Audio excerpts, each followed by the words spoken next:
The iPhone 12 could be the most significant redesign of Apple's flagship smartphone since 2017's iPhone X, if a new report is to be believed.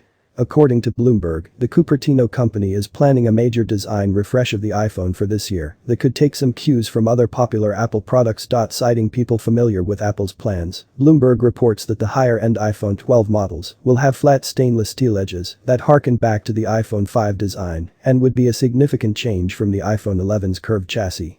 The Pro-level iPhone 12 units will also reportedly have more rounded corners in the vein of Apple's latest iPad Pro tablets. That might not be the only feature the iPhone 12 borrows from the iPad Pro.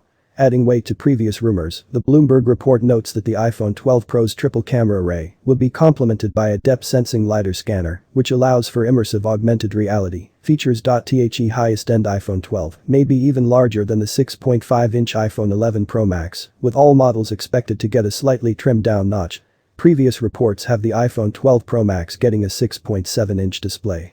Every version of the iPhone 12 will reportedly pack 5G support, and despite coronavirus complications, all models are set to arrive in 2020. In addition to the iPhone 12, Apple is also expected to release a smaller and cheaper version of its HomePod smart speaker this year, as well as its long-rumored Apple AirTags trackers that are designed to take on the likes of Tile.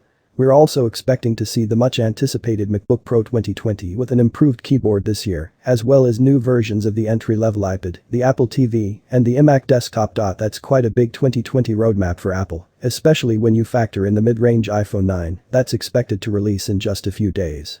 We should have a more concrete idea of the company's product plans as its usual September release event draws closer.